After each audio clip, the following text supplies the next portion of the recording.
Olá, começa agora o programa do Conselho Federal da Ordem dos Advogados do Brasil. Confira os destaques de hoje. Supremo Tribunal Federal conclui julgamento sobre competências do Conselho Nacional de Justiça. Primeira fase do exame de ordem reúne quase 100 mil candidatos em todo o país. OAB se coloca à disposição para mediar acordo entre governo baiano e policiais militares. Advogados do Distrito Federal já contam com lei que institui piso salarial para a categoria. E ainda, OAB defende que honorários advocatícios também sejam pagos a advogados públicos. Tudo isso e muito mais agora no programa OAB Nacional.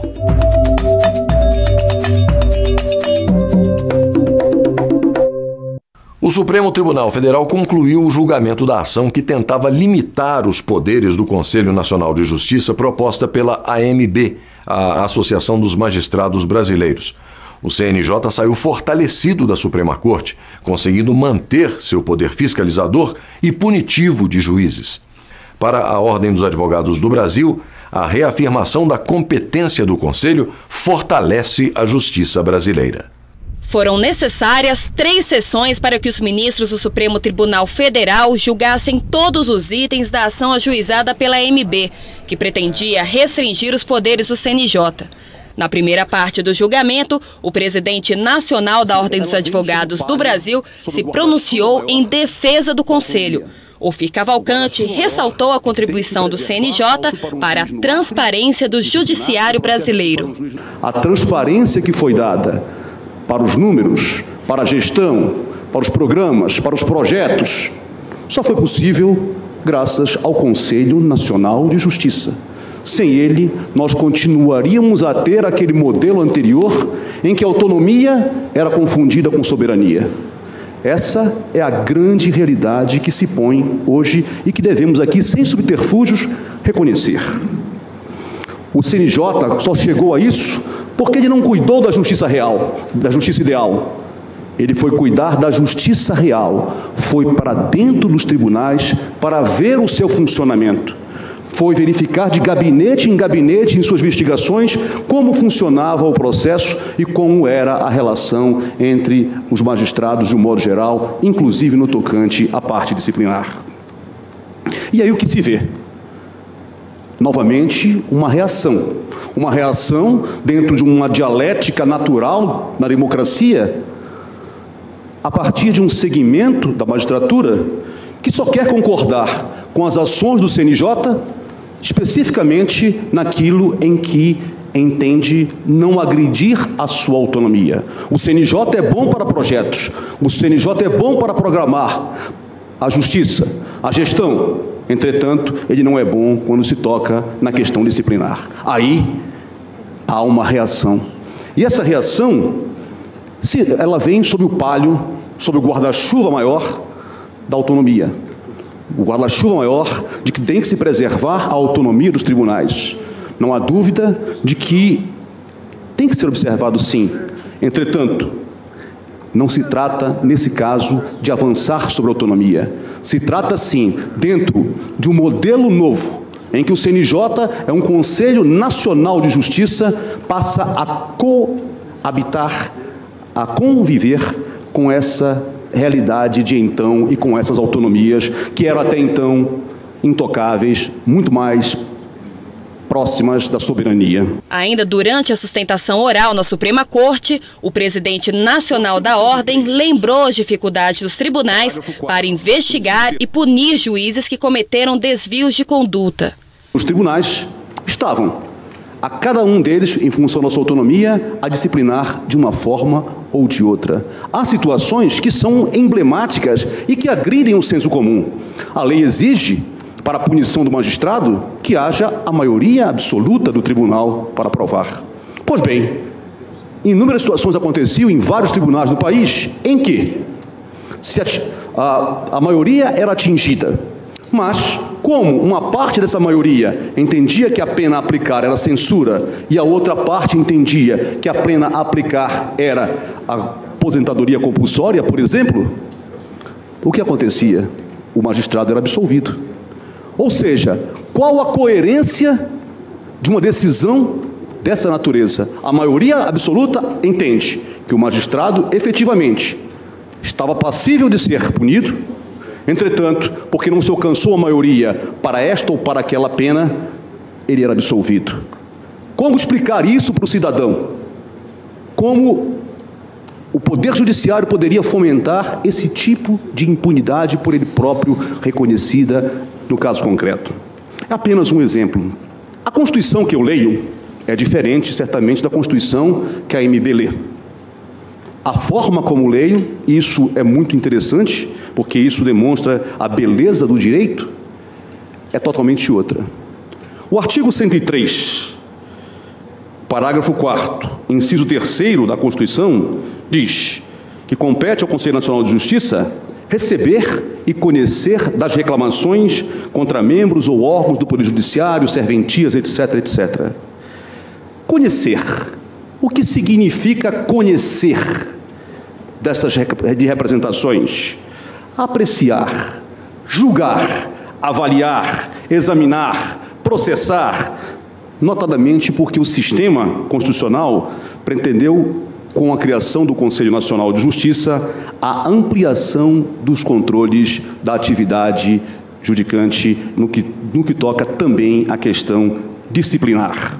Não há, na Constituição, nenhum dispositivo que preveja a atuação do CNJ como uma atuação que deva ser exercida de forma subsidiária.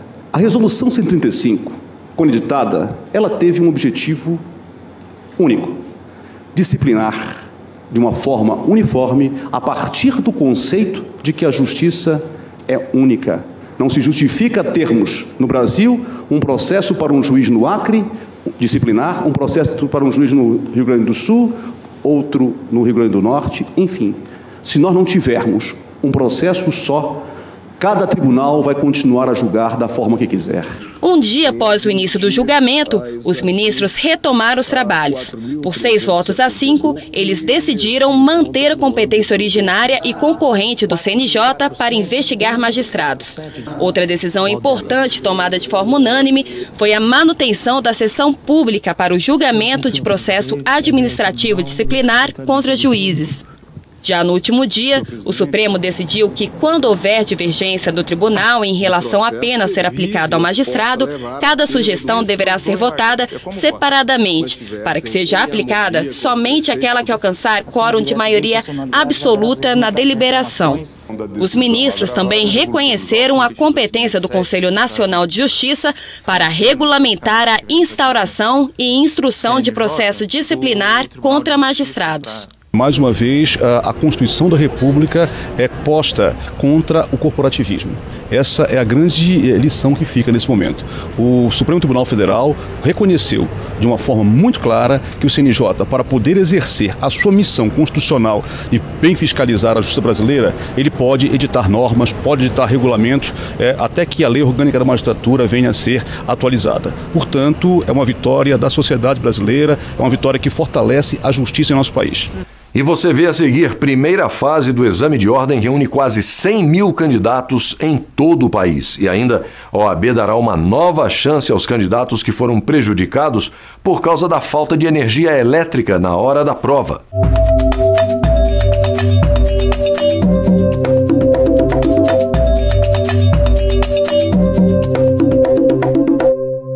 Quase 100 mil candidatos se inscreveram para o primeiro exame de ordem realizado este ano.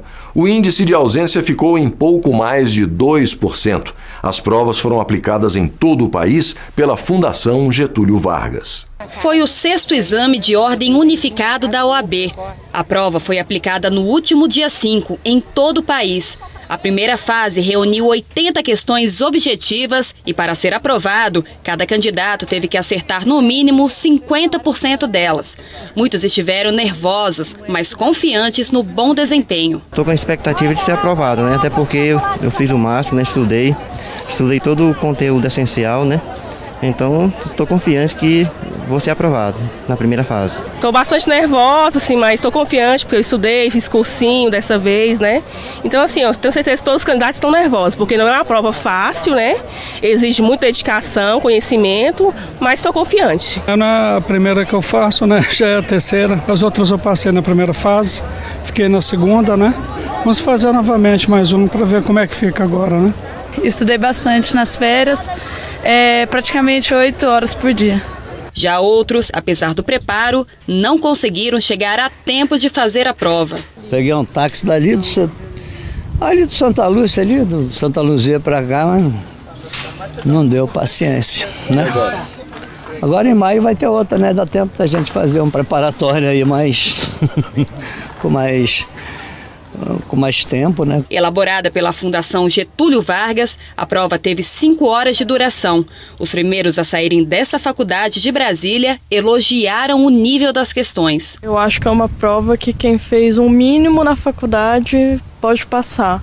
É a primeira vez que eu faço, eu estou no 9º ainda, mas não teve nenhuma matéria na prova que eu não tenha visto na faculdade. Então acho que basta estudar um pouco. A prova estava bem elaborada, bem dividida nos vários campos, né? Penal, civil, trabalhista, tributário, administrativo e consumidor, né? Estava bem distribuída, né?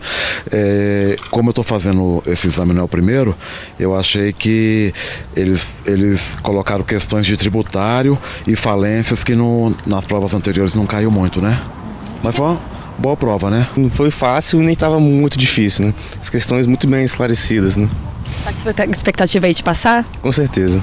Além dessa primeira etapa, que contempla a prova objetiva, os candidatos deverão se preparar para a segunda fase, que é a prova prática, e deverá ser aplicada no dia 25 de março. Na ocasião, o candidato terá que responder a uma prova prática, contendo 4 questões subjetivas, além de elaborar uma petição sobre a área jurídica escolhida, que pode ser direito administrativo, direito civil, constitucional, do trabalho, empresarial, direito penal ou tributário. Segunda fase, com certeza, vamos estudar mais um mesinho aí, né, para a segunda prova e passar nela, se Deus quiser. O exame de ordem é requisito indispensável para que bacharéis em direito possam ingressar no quadro da Ordem dos Advogados do Brasil e para que possam exercer a advocacia. Em outubro do ano passado, o Supremo Tribunal Federal reconheceu de forma unânime a constitucionalidade da prova aplicada pela OAB. A importância de aferir a qualificação profissional dos futuros advogados também é reconhecida pelos próprios bacharéis. Eu acho que é uma forma de você colocar assim, um certo nível na profissão como advogado. Eu acho que se você não tiver um nível mínimo, eu acho que isso faz muito mal para a sociedade depois, né? Uma pessoa despreparada, eu acho a prova difícil, mas eu sou favorável, que tem que ter sim. Tem que ter mesmo, tem que nivelar a galera. Para a habilitação na advocacia, na OAB, é indispensável que haja esse tipo de exame para a preparação do advogado. Esse momento da prova é uma batalha que a limitação é a nossa limitação, depende do quanto você estudou. E eu acho que independente da aprovação ou não, o conhecimento que eu estou adquirindo é o mais importante. E com certeza, quando eu conseguir a aprovação, vou poder levantar minha carteirinha e falar, olha, eu consegui com meus méritos, eu estou preparada para trabalhar na área do direito, que é a minha paixão. E o Conselho Federal da Ordem dos Advogados do Brasil decidiu reaplicar uma nova prova aos quase 700 candidatos do município de Duque de Caxias, no Rio de Janeiro, que não puderam fazer a primeira fase do 6º exame de ordem em razão da falta de energia no Colégio Futuro VIP. A decisão foi tomada para que os candidatos não sejam prejudicados em decorrência da pane no sistema de abastecimento de energia elétrica. A prova está marcada para o dia 26 deste mês. Elaborado pela Fundação Getúlio Vargas, o novo exame vai ser aplicado a 686 candidatos de Duque de Caxias, no estado do Rio de Janeiro, que não puderam fazer a primeira fase por falta de energia elétrica. A decisão se aplica aos concorrentes que fizeram a prova no Colégio Futuro VIP, já que na hora do exame houve uma pane no sistema da concessionária responsável pela energia na região da escola. A Ordem dos Advogados do Brasil sempre zelou pelo interesse das pessoas, pela dignidade do ser humano. Nós não poderíamos, numa situação como essa, onde houve uma força maior, uma falta de energia elétrica, a prova foi suspensa, deixar que essas pessoas não fizessem a prova e tivessem a oportunidade, dentro dos seus planos, de realizar o segundo exame, a segunda prova, que será realizada em 25 de março. Portanto, a realização é excepcional, é um caso que ninguém contribuiu para isso, foram as forças da natureza, foi a falta de energia elétrica, enfim. Portanto, a Ordem demonstra a sua preocupação com o homem, com o ser humano, que é o fim para todos nós. Quase 100 mil candidatos se inscreveram no exame. Na primeira fase, é preciso acertar pelo menos metade das 80 questões de múltipla escolha. Lembrando que a segunda fase não muda. A prova segue marcada para o dia 25 do mês que vem. E um levantamento divulgado sobre o 5º exame de ordem unificado, o anterior ao realizado este ano, revelou que a Bahia foi o estado que proporcionalmente apresentou o melhor desempenho na prova, com um índice de aprovação de 30,64%. O estado superou com folga a média nacional de 24,5% dos aprovados. Ainda no ranking dos estados, Santa Catarina aparece em segundo lugar, seguida pelo Rio Grande do Sul, Rio de Janeiro e Minas Gerais. Daqui a pouco, depois do intervalo, OAB se coloca à disposição para mediar acordo entre governo baiano e policiais militares. E veja também, sede do Conselho Federal da Ordem é palco de uma reunião da Associação Nacional dos Procuradores Municipais.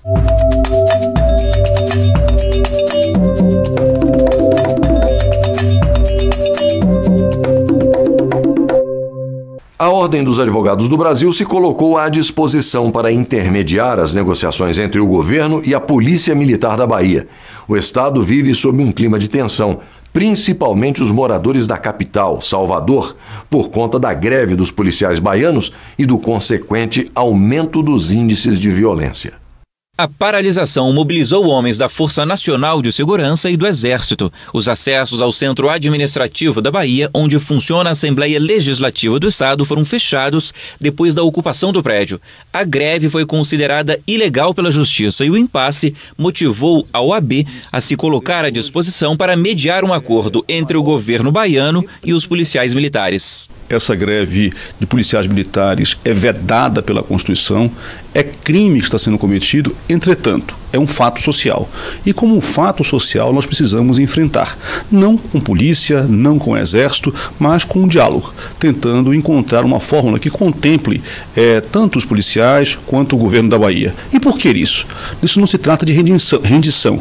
É, na verdade, uma forma de beneficiar a sociedade, que será a única prejudicada com essa queda de braço. O edifício da Assembleia Legislativa só foi liberado depois de 10 dias de ocupação, período em que 12 integrantes do movimento grevista tiveram a prisão decretada, entre eles o líder da paralisação, o ex-policial militar Marco Prisco. No auge da greve, havia 1.400 policiais e homens do Exército cercando o centro administrativo da Bahia. Só na primeira semana da paralisação, foram registrados mais de 100 assassinatos na região metropolitana de Salvador. Não há dúvida de que quem está sofrendo com tudo isso é a sociedade. O comércio, o turismo na Bahia, o Brasil com a sua imagem sendo arranhada. Nós que vamos fazer uma Copa do Mundo, a Bahia será uma das sedes da Copa do Mundo aqui. Portanto, é algo que não se justifica. Embora tenhamos que aplicar a lei, o Estado Democrático de Direito exige o devido processo legal, policial militar não pode grevar, mas há uma situação de fato que precisa ser solucionada. Eles querem mais vencimentos para poder trabalhar melhor para a sociedade. O governo da Bahia diz que não tem esses recursos, é necessário que haja uma forma de resolver isso, até envolvendo o próprio governo federal. A sede do Conselho Federal da OAB em Brasília foi palco da reunião do Conselho Deliberativo da ANPM, a Associação Nacional dos Procuradores Municipais. O presidente nacional da Ordem participou da abertura do evento e defendeu que os procuradores municipais devem zelar para que a conduta dos gestores seja uma conduta de Estado e não de governo. A reunião foi aberta pelo presidente da OAB. Ofir Cavalcante deu as boas-vindas aos procuradores e falou dos desafios da categoria. Os municípios brasileiros hoje detêm a maior representatividade em termos de contato com a população, e as demandas que têm os municípios brasileiros, elas são das mais diversificadas possíveis e das mais portentosas possíveis, porque dizem respeito à cidadania, à saúde, à educação, ao transporte, enfim, tudo aquilo que está afeto aos municípios. E cabe aos procuradores dos municípios zelar para que o ato administrativo, para que a conduta dos gestores seja uma conduta de Estado e não de governo. E eu tenho certeza que esse papel tem sido exercido com muita habilidade por todos os senhores, mas, sobretudo, com muita competência. Precisamos avançar muito ainda. A carreira, ela é fundamental, que ela se insira na Constituição Federal como uma carreira de Estado prevista na Constituição da República. É difícil, a gente sabe, mas podem ter certeza que tem o apoiamento, tem o apoio da Ordem dos Advogados do Brasil, porque entende a importância da advocacia pública municipal para o fortalecimento da cidadania em nosso país. No encontro, o Conselho Deliberativo da Associação Nacional dos Procuradores Municipais discutiu a proposta de emenda à Constituição que inclui o termo procurador do município no texto. Segundo o presidente da associação, a mudança vai ajudar na consolidação da carreira. Boa parte dos municípios brasileiros, diria até a maior parte, né, os municípios de pequeno porte e até de médio porte, nós temos municípios, então, que nunca realizaram concurso para procurador municipal, já deveriam ter feito, porque apesar de não estar explícito no texto constitucional, no artigo 132, a figura dos municípios, então, dos procuradores municipais, o texto constitucional já prevê que a regra é a realização de concurso para provimento de cargo público, está lá no artigo 37 do texto constitucional. Então, com a não realização de concurso público, o que acontece? Os prefeitos nomeiam comissionados para exercerem atribuições jurídicas e esses comissionados ficam por curto espaço temporal. No máximo, os que ficam um período de mandato do prefeito, né, ou 2 períodos, nos casos de reeleição, quando ficam. Muitos deles não ficam 1 ano, 2 anos, né, um curto período. Né, e aí a memória institucional não é preservada.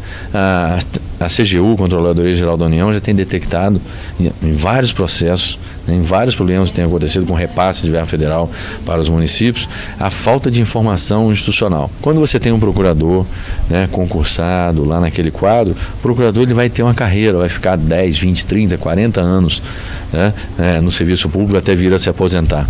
E aí preserva essa memória institucional.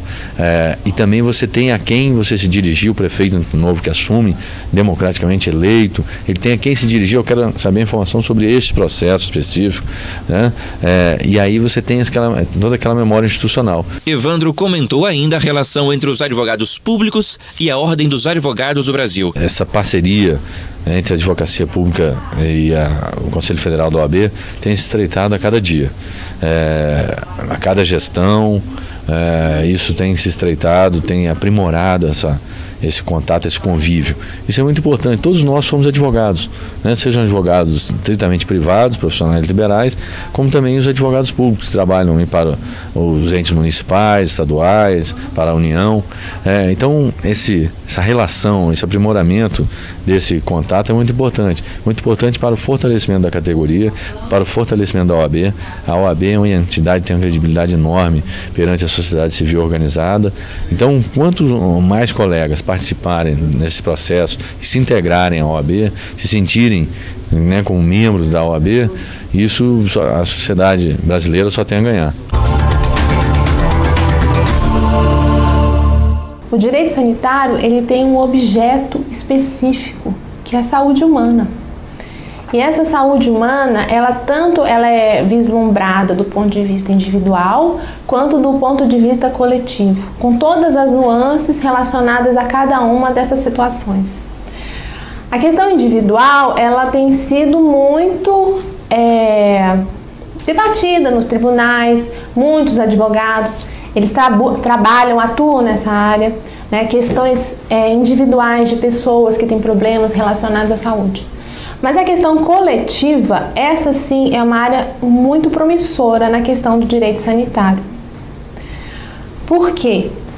Porque se trabalha muito na questão da saúde coletiva a prevenção, a proteção e a recuperação à saúde de vários indivíduos, né? E nessa questão de prevenção, proteção da saúde, recuperação da saúde, muitos são os envolvidos na questão da proteção a esse direito.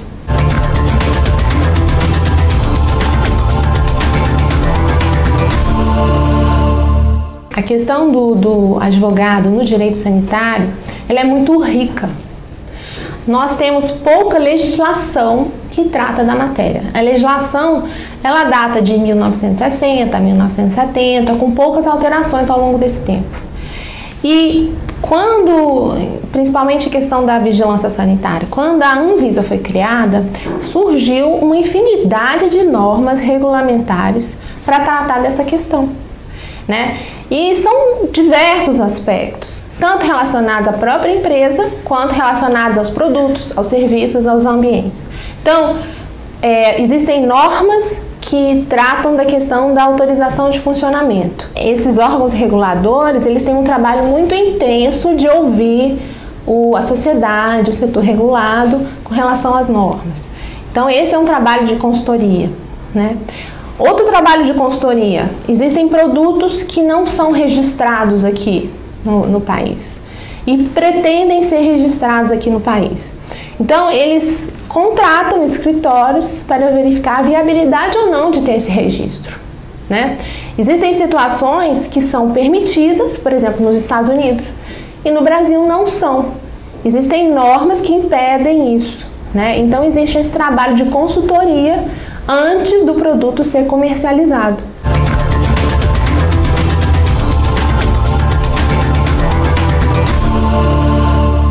Infelizmente, a gente não tem essa cadeira, né, do direito sanitário nos cursos, né? Também não seria possível, né, porque senão ia prolongar muito o curso, né? Mas nem como uma opção, nem como opcional a gente não tem.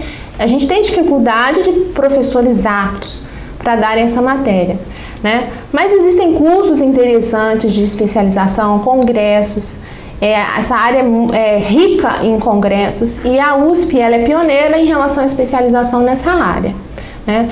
O que eu posso aconselhar é que essas pessoas busquem, ou de forma autônoma ou em escritórios, que já são especializados nessa área, que eles busquem se aperfeiçoar, trabalhar nesse sentido.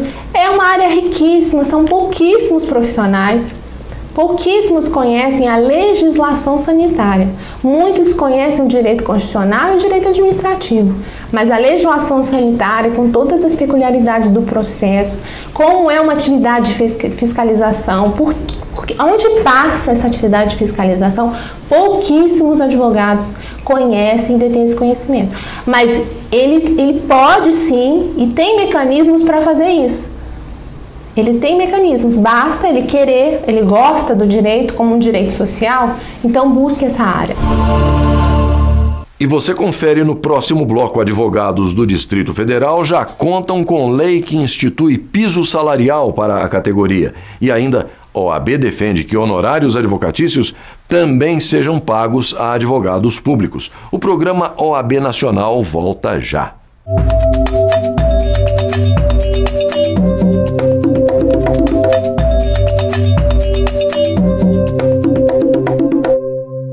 Advogados do Distrito Federal empregados no setor privado já podem contar com uma lei distrital que institui o piso salarial da categoria. A iniciativa do projeto partiu da OAB-DF. A notícia foi bem recebida pelo Conselho Federal da Ordem dos Advogados do Brasil. O presidente da OAB no DF, Francisco Caputo, comemorou a aprovação do piso salarial da categoria. A Ordem precisava tomar uma atitude com relação a esse piso salarial.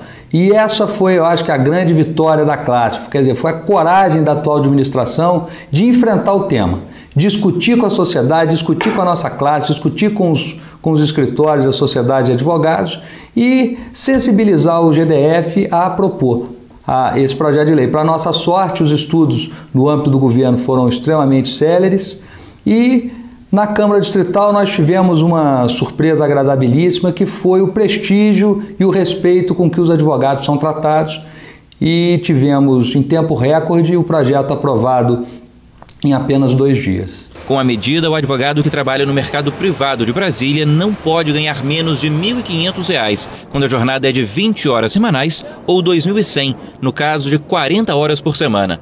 Antes disso, qualquer valor acima de um salário mínimo podia ser oferecido. O texto prevê ainda um reajuste anual desses valores. A proposta foi uma iniciativa da própria OAB. E entre a apresentação na Câmara Distrital e a sanção do governador, o projeto tramitou 1 ano e meio. E se não foi o valor ideal, ele segue o mercado, segundo a Ordem dos Advogados. A gente abriu os classificados durante o final de semana e nós vimos ofertas de emprego com salários de R$ 750, R$ 800, R$ 900, R$ 1.100, para jornadas extenuantes com a responsabilidade que nós, advogados, temos, né? Então, como desde o início da minha gestão eu vinha recebendo a visita de advogados que tinham chegado de fora, do Rio de Janeiro, de São Paulo, onde já existia o piso, e advogados aqui de Brasília, início de carreira, relatando esse aviltamento dos salários, né, para os profissionais da nossa área,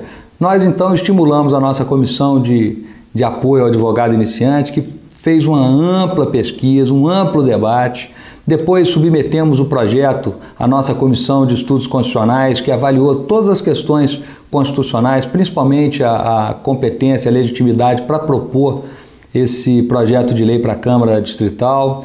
E depois de aprovado no plenário da OAB-DF, né, ouvido o Centro de Estudos de Sociedade de Advogado, a nossa Comissão de Apoio Legislativo, então, minutou esse projeto de lei que foi submetido ao governo do Distrito Federal. No Conselho Federal da Ordem, o piso salarial também foi bem recebido. Para o secretário-geral, a fixação de uma quantia mínima é importante principalmente para quem está no começo da carreira. Uma excelente proposta da OAB do Distrito Federal, que implementa essa conquista, que é uma campanha da comissão do Conselho Federal que cuida da advocacia jovem.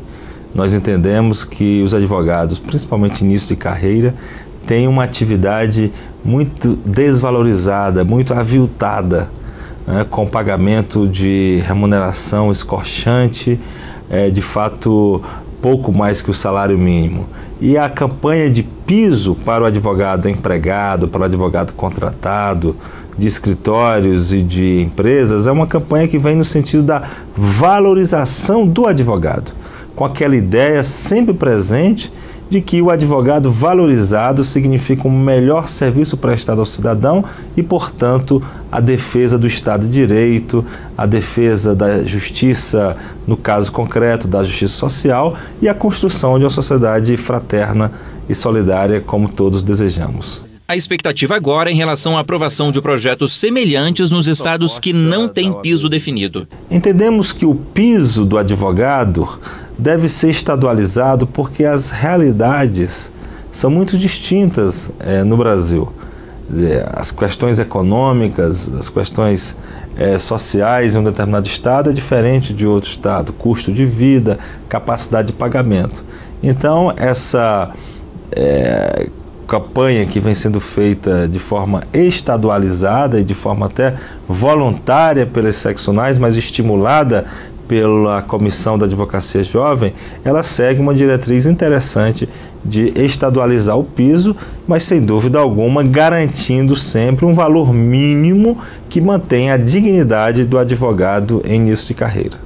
Está em vigor desde novembro do ano passado a campanha nacional em defesa dos honorários advocatícios, lançada pelo Conselho Federal da OAB durante a 21ª Conferência Nacional realizada em Curitiba. E a Ordem dos Advogados do Brasil declarou apoio à proposta de emenda constitucional em tramitação no Congresso, que estabelece o direito de advogados públicos perceberem honorários de sucumbência. A verba honorária, pagamento feito pela parte vencida de uma sentença ao vencedor, relativo às despesas e honorários advocatícios, é um direito dos advogados, garantido pela Lei 8.906 de 1974. E entre os profissionais, não há dúvida de como ela é importante para a valorização da categoria. Se estiver em contrato e o juiz não acatar o que está escrito em contrato, aí está, digamos assim, desvalorizando o trabalho do profissional. Eu acho que a gente presta um serviço, esse serviço tem que ser pago, porque A própria lei já estabelece um percentual. O advogado, além de ser essencial à justiça, né, ele desempenha o trabalho de modo privado e tem que ser remunerado pelo seu cliente e pela parte que deu causa à utilização do seu serviço, né? Ou seja, a parte que teria obviamente perdido aquela causa, né? Então deve sim ser remunerado relacionado à verba sucumbente. Por meio da campanha nacional em defesa dos honorários advocatícios, o Conselho Federal da OAB pretende fazer valer o direito de todos os advogados que não recebem os honorários. Além de representar os defensores da iniciativa privada, a campanha também abrange os advogados públicos prejudicados por conta da Lei 9.527 de 1997, que retirou o direito ao recebimento da verba honorária sucumbencial. Foram afetados os advogados que trabalham na administração direta da União, dos estados, do Distrito Federal e dos municípios, bem como das autarquias, fundações instituídas pelo poder público, empresas públicas e sociedade de economia mista. Segundo o presidente nacional da OAB, a entidade já solicitou ao Supremo Tribunal Federal o julgamento da ação direta de inconstitucionalidade da lei, ajuizada pela Ordem dos Advogados do Brasil. É uma bandeira da Ordem dos Advogados do Brasil a defesa dos honorários de sucumbência para a advocacia pública. Nós não podemos concordar com a postura do Executivo Federal no sentido de excluir os advogados públicos da percepção dos honorários de sucumbência. Os honorários de sucumbência não são pagos pelo Estado, e sim pela parte derrotada, pela parte que sucumbe na demanda, na lide. Por isso, eles são devidos aos advogados e não ao Estado. E nesse sentido, a nossa lei é muito clara. Entretanto, o Executivo Federal encaminhou um projeto para excluir os advogados dessa proteção e acabou virando lei. E isso efetivamente está merecendo a contestação por parte da Ordem dos Advogados do Brasil no sentido de fazer retornar para a advocacia pública esse direito que está consagrado na nossa lei, que é o Estatuto da OAB e da Advocacia.